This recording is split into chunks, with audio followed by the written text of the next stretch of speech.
Halo, balik lagi sama aku Tiara di podcast yang ketiga aku karena sebelumnya aku sempat vakum dengan podcast aku yang dua itu. Nah, kali ini podcast terbaru aku dengan tema rasa syukur untuk orang tua. Tentunya waktu sudah kita lewatin, baik yang sekarang sudah menuju dewasa atau sedang berjalan menuju dewasa atau sudah melewati fase dewasa yang sangat sulit. Aku tahu, menjadi dewasa itu bukan suatu hal yang mudah. Namun di sini aku memiliki rasa syukur, rasa bangga untuk kedua orang tua. Sejauh ini aku berjalan.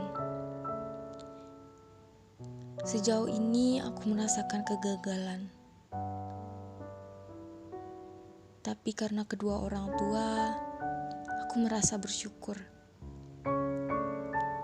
Kakiku yang kuingat menapak di jalanan, aku merasa ada darah di tapak kaki. Tapi orang tuaku selalu memberiku terompah, selalu memberiku sepatu. Beliau selalu berkata, "Pakai. Darahmu akan tertutupi dengan ini." Bahkan, kami juga tidak akan melihat darahmu setetes pun jatuh di hadapan kami. Tutupi rasa sakitmu sendiri, perbaiki rasa kegagalanmu, perbaikin semua kesalahanmu, mulai lebih baru lagi. Di depan sana tentu saja sudah menanti suatu keberhasilan, suatu kejayaan. Begitulah kira-kira mereka mendidik aku. Sejak kecil aku sudah diajarkan untuk mandiri. Walaupun kehidupan nyataku adalah keluarga yang dibilang mampu dengan finansial. Tapi orang tuaku selalu mengajariku untuk selalu hidup dengan kesederhanaan. Dari masa aku SD, mungkin dulu kalau TK masa-masanya kita bahagia ya. Kalau SD masa-masa kita udah merasakan kejamnya dunia. Lantas waktu SD mungkin mereka di sana ketika masuk SD mereka diterima dengan lapang hati di SD yang mereka inginkan. Bahkan waktu aku masuk SD, bisanya aku gak diterima di SD tersebut karena beda RT doang atau beda daerah. Entah kenapa sistem itu berlaku waktu aku masuk. Ya, sejak hari itu kejamnya dunia mulai terlihat. Tentu saja orang tuaku gak pernah tinggal diam ketika anaknya menginginkan sesuatu tapi tidak didapatkan. Mungkin tindakan orang tuaku adalah suatu pencapaian untuk seorang anaknya menempuh pendidikan di tempat yang diinginkan. Namun sia-sia karena aku juga sudah gak mau di SD itu, lalu aku pindah ke SD lain dan aku diterima dengan senang hati. Dan untuk selanjutnya di SD yang aku idamkan waktu itu sudah bisa RT dan daerahku untuk masuk ke SD tersebut, namun aku tidak bisa di situ. Ya, hari-hari SD ku penuh dengan lika-liku perjalanan, dengan pembulian, dengan didorong, dengan dicaci, dengan dimaki. Karena didikan orang tuaku yang selalu ngajarin aku bahwa kamu jadi anak yang sabar, kamu jadi anak yang tabah. Kamu harus bisa ngejaga diri kamu sendiri. Walaupun kamu perempuan, kamu tetap bisa. Kamu pasti bisa ngejaga diri kamu. Setiap kali aku pergi ke sekolah, terkadang orang tua aku lupa memberiku uang jajan, namun aku ingat kalau aku tuh belum diberi uang jajan. Namun aku gak pernah mau minta uang jajan sama orang tuaku. Bangun pagi, terus aku makan jajanan yang dibuat mama gitu di rumah. Setelah itu aku langsung pergi ke sekolah dengan berpamitan sama orang tua. Ya udah, lari. Yang penting sampai di sekolah.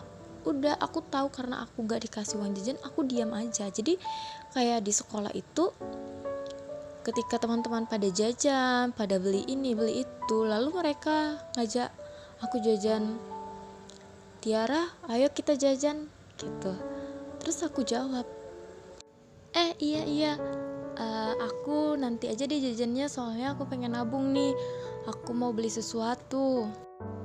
Aku jawab seperti itu padahal posisinya aku emang gak ada bawa uang jajan sedikit pun. Dan untungnya aku bawa air minum doang gitu. Kan kalau masa SD itu kan kayak kita itu kan cuman sebentar sekolahnya, kadang cuman sampai jam 10 atau jam 11 gitu ya. Karena kan masih zaman-zamannya dulu itu belajar itu gak sampai jam 4 sore, gak ada full day-nya gitu ya. Nah selanjutnya mungkin sampai rumah sepulangnya sekolah, orang tua aku bertanya, tadi kenapa gak minta uang jajan? Terus aku jawab, gak apa-apa, kan sekolahnya sebentar, jadi gak mau beli jajan, simpen aja uang jajannya untuk ditabung. Padahal posisinya aku masih kecil dan aku bisa berpikir kayak gitu. Karena aku dari kecil tuh udah mikir orang tua aku sulit banget cari uang itu gitu. Buat cari uang 1.000 doang, aku waktu itu sampai ditantang sama orang tua.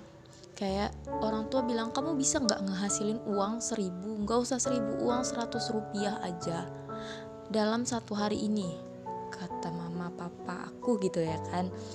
Terus aku bilang, bisa, kata aku. Dengan lantangnya aku jawab bisa. Dan posisinya aku gak tahu bakalan dapet uang itu dari mana. Dan bener, aku gak ngedapetin uang 100 rupiah itu ya, karena posisinya aku waktu itu masih kelas 4 SD.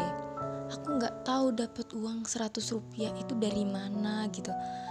Ya cuman pergi sekolah, pulang sekolah, makan, terus ngaji, ya uang itu ya dapat dari orang tua buat jajan gitu ya kan. Jadi nggak tahu ngehasilin uang itu dari mana gitu. Ya udah deh, nikmatin aja gitu. Pun orang tua nggak nanya lagi gitu. Tapi aku selalu berpikir, gimana cara aku ngehasilin uang 100 rupiah itu gitu, tanpa aku minta sama orang tua gitu. Terus selama aku berpikir,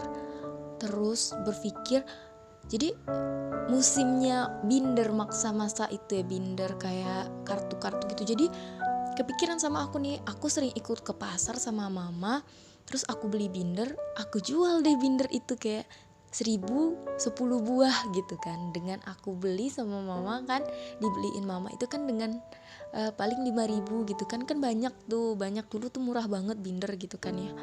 Jadi di sekolah aku jual deh 1.000 10 buah. Jadi aku menghasilkan uang dari binder yang aku jual gitu.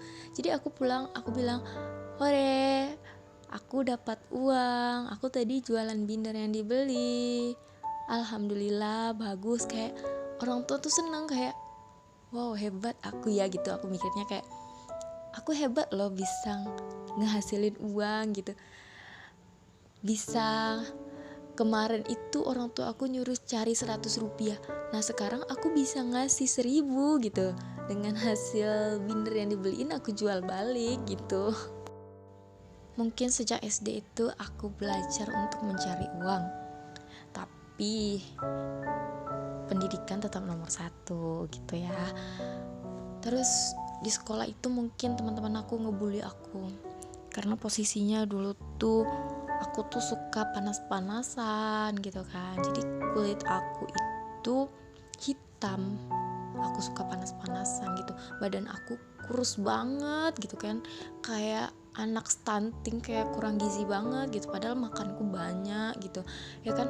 Terus teman-teman aku ngebully aku kayak gitu. dasar lu black, ih hitam, ih keling lu gitu kan, kayak ih lu jelek deh, lu buruk deh gitu. Kayak aku cuman bilang, ya nggak apa-apa kata aku, ini kan emang takdir aku kayak gini gitu. Aku cuman diem gitu ngeliatin, kita kan sama-sama makhluk ciptaan Allah gitu, ya udah saling menyempurnakan satu sama lain aja sih gitu. Karena orang tua aku juga ngomong sama aku gini, udah sabar aja, orang berbuat jahat sama kita nggak usah dibalas gitu kan. Ya udah, jadi aku diam aja. Terus mereka ngebully aku, kadang mereka ngelempar aku pakai batu-batu kecil gitu, kadang sempat luka gitu kan, kayak au gitu. Jadi ya udah gitu, sampai rumah kadang ada bercak sedikit gitu kan, orang tua pasti nanya gitu pas mandiin anaknya nih, ini kena apa gitu kan. Jadi aku jawab, tadi ini jatuh gitu, karena aku nggak bakalan ngomong kalau teman-teman aku jahat sama aku gitu. Terus mental aku tuh diuji terus gitu kan, kayak masa SD pun tentang pelajaran diuji. Ibaratnya ketika teman aku yang juara 1 dia dikasih nilai 100, padahal punya dia ada yang salah 2 buah soal. Nah kami yang buatnya udah bener, kami udah les gitu, kami udah betul, semua disalahkan sama gurunya. Itu kayak wow, tamparan lagi nih gitu. Belum selesai dibully udah ada tamparan dari pendidikan gitu. Karena mungkin waktu itu gurunya ini kayak lebih percaya sama yang juara 1 bahwa dia itu bakalan bener semua gitu, padahal posisinya punya dia itu salah gitu. Terjadi lagi tamparan lagi, teruji lagi, kehidupan nyata itu keras gitu. Terus aku coba nenangin diri aja, ya mungkin aku nggak suka matematika itu karena masa SD itulah, karena itu aku nggak suka matematika. Mungkin sekarang posisinya aku udah masuk kuliah, jadi aku sudah suka matematika sejak aku nginjak kuliah ini gitu. Dulu dari SD sampai SMA aku benci banget sama matematika, karena itu di SD itu pengalaman yang buruk banget sih gitu. Selama proses aku di SD mungkin suka banyak diemnya gitu ya kan, suka banyak melamunnya, mungkin sampai sekarang ke bawah-bawah kali ya gitu. Jadi kayak suka ngamatin orang-orang di sekitar lingkungan aku, lebih suka ngelihat orang ini sifatnya gimana ya gitu, orang ini kayak gimana ya kalau di belakang aku gitu. Pokoknya dari kecil sih sampai sekarang aku tipenya kayak gitu. Mungkin teman-teman aku ya maaf aja dulu ya. Terus jadi lanjut nih. Terus mungkin pernah satu kali aku sampai waktu itu jatuh, didorong teman aku dari atas pohon, dan posisinya waktu itu tangan atau kaki ya yang terkilir. Nah itulah pertama kali aku sampai ngadu sama orang tua aku, sampai aku di sekolah SD itu dibilang dasar pengadu dulu kayak gini loh, pengadu, pengada, makan ciri sagaroba kayak gitu. Terus aku nggak peduli karena selama ini aku udah kayak nahan perasaan, sabar gitu ngehadapin kelakuan teman-teman aku, dibully aku gitu. Aku sabar gitu, tapi ketika aku udah didorong jatuh sampai terkilir, ya nggak mungkin dong aku di rumah nahan sakit. Aku udah nangis, rok aku udah sobek posisinya waktu itu. Ya otomatis orang tua aku bakalan tahu juga tanpa aku ngomong gitu kan, bakalan ditanya gitu.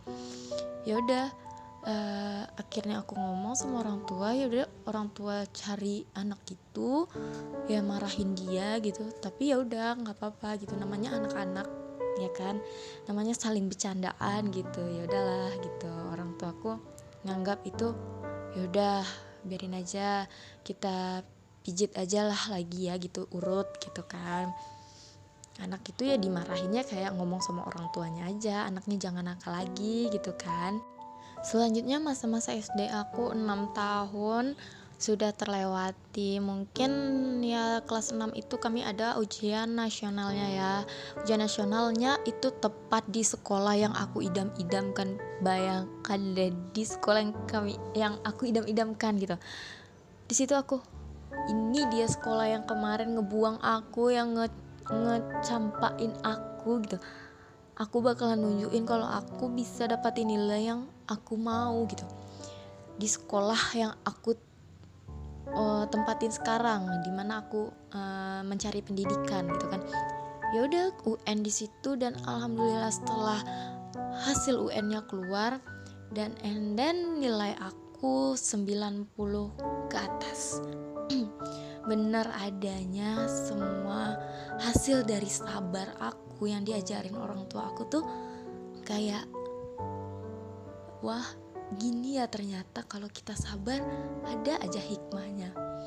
Terus kalau kita bersyukur, kalau kita bangga sama orang tua kita, nurut kata orang tua kita, ngedengerin kata orang tua kita, oh ini dia imbalan dari Allah gitu loh. Tapi aku sebenarnya nggak begitulah dibilang anak baik-baik, enggak. Posisinya juga aku waktu itu kan kalau SD kan masih zaman-zamannya ngaji. Ya mungkin aku ngerasa dibully tuh nggak hanya di SD, tapi di tempat ngajiku juga aku dibully. Ya karena aku dibully sama teman-teman gitu, kadang kan sampai waktu itu HP aku sampai diambil sama teman aku, nggak tahu sampai sekarang yang ngambil HP aku itu siapa. Terus dibongkar-bongkarnya HP aku, disimpannya ya dulu HP BBS gitu ya. Jadi dibongkar-bongkarnya, dibuangnya di dalam kotak besar gitu, sampai aku nangis-nangis takut kena marah orang tua gitu kan. Posisinya HP orang cantik-cantik emang, tapi HP aku itu baru, walaupun harganya ya di bawah harga HP teman-teman aku gitu, tapi itu kan berharga gitu kan, karena orang tua aku susah beliinnya gitu. Aku baru dapetin HP itu gitu, kenapa diambil, kenapa hilang gitu, sampai nangis-nangis minta tolong cariin. Karena mungkin udah kayak gitu ya, aku mungkin dulu pas ngajinya sering bolos, jadi mungkin nilai kayak tajwid aku dan segala-galanya itu kayak banyak yang rendah karena aku sering bolos gitu. Untungnya guru ngajinya itu paman aku sendiri gitu, jadi karena paman aku sendiri jadi aku diajarin juga gitu kan di luar kegiatan di tempat ngaji gitu. Jadi alhamdulillah bisa menyesuaikan, jadi ujian aku aman di tempat ngaji gitu kan, karena aku juga belajar gitu ya, walaupun dengan nilai yang minimal gitu ya kan, setidaknya bisa khatam Al-Quran waktu itu. Dan masuk ke masa SMP gitu, masuk masa SMP orang tua sempat berpesan karena jarak SMP ke rumah aku tuh sekitar 2 km lebih gitu kan. Nah orang tua selalu bilang kayak gini, kamu di tempat kamu yang baru, kamu harus lebih rajin lagi, kamu kalau bisa menjadi anak berprestasi. Ingat kata mama, kata papa, lihat selalu ke depan sana, ada masa depan yang bakalan kamu gapai. Jangan pernah macam-macam, jaga kepercayaan orang tua selalu. Jangan pernah kamu kecewain kami di sini. Kami berusaha mendidik kamu. Kamu anak terakhir di keluarga ini. Kamu pasti bisa jadi kebanggaan orang tua. Kamu pasti bisa jadi kebanggaan keluarga. Kamu jaga kehormatan kamu jaga diri kamu baik-baik. Ini waktunya kamu belajar, bukan yang aneh-aneh. Kamu tidak boleh pacaran karena kamu udah masuk remaja, kamu pasti udah mengerti itu pacaran, kata orang tua aku gitu ya kan. Berjalannya waktu aku masuk SMP. Terus pasti teman-teman ngira, wah berakhir nih masa bulinya, hore gitu. Enggak, kasihan banget deh gitu kan, kasihan banget deh jadi aku. enggak gitu sih, aku nggak suka dikasihani gitu. Yang penting kamu tahu tapi nggak usah dikasihani gitu. Jadi aku masuk SMP itu kan jadi sepupu aku nih banyak gitu, kayak sama gitu, cuman kami SMP SD-nya beda gitu, cuman SMP-nya kami yang sama SMA-nya gitu. Jadi di SMP itu kayak mungkin waktu itu aku udah mulai sedikit-sedikit ngerubah penampilan gitu. Jadi aku tuh udah mulai kenal namanya cinta cihoy, cinta coy gitu ya kan. Jadi so asik banget nih, nggak sih, nggak apa-apa, lanjut aja nih. Jadi aku tuh udah mulai tapi cuman aku nggak mau pakai lipstick gitu karena aku tomboy gitu. Pakai bedak aja susah banget gitu. Kalau pergi pesta itu diajak orang tua atau pergi arisan lettingan bareng teman-teman papa itu aku nggak mau pakai lipstick, nggak mau pakai bedak gitu karena begitu tomboynya aku, tapi jiwa aku jiwa Hello Kitty gitu ya. Jadi kayak ada cowok yang naksir sama aku gitu, terus kalau aku naksir sama cowok yang lain gitu ya kan. Nah posisinya waktu itu ada cewek yang naksir sama ini cowok gitu. Kami mungkin beda SMP gitu ya kan. Jadi mungkin aku juga hilaf nih karena kata orang tua aku jangan pacaran dulu, tapi aku ya nakal juga ya, namanya manusia ya, mungkin centil ya, centil. Astaga, mungkin itu namanya cinta monyet ya, nggak tahu apa namanya cinta dulu tuh sebenarnya. Terus terus cewek ini kayak gini, dia nuduh aku, kamu jangan ngerebut cowok orang dong katanya, itu cowok aku gitu. Kayak, loh aku nggak ngerebut cowok kamu gitu, kan cowok kamu yang ngedeketin aku, kenapa aku yang jadi kamu marahin gitu. Bahkan aku nggak suka sama cowok kamu, dia udah gak aku respon, aku cuekin, dia tetap gangguin aku, dia ngejar-ngejar aku gitu. Tapi kenapa kamu nuduh aku, salahin dong cowok kamu gitu. Tapi dia nyalahin aku selalu diincarnya. Posisinya dia itu adalah senior aku di SMP. Aduh, senior. Oke, lanjut. Jadi mungkin aku selalu dicarinya, selalu diincarnya sama circle-nya gitu. Jadi yaudah deh, aku diam aja, pasrah gitu kan, kayak enggak kak, aku nggak ada deket-deket sama cowok muka gitu. Posisinya sepupu-sepupu aku ngintai juga, ngeliatin mereka marah-marahin aku gitu. Cuman aku nggak sadar kalau aku diliatin sama sepupu-sepupu aku gitu kan. Terus aku pulang, pulang ke rumah gitu.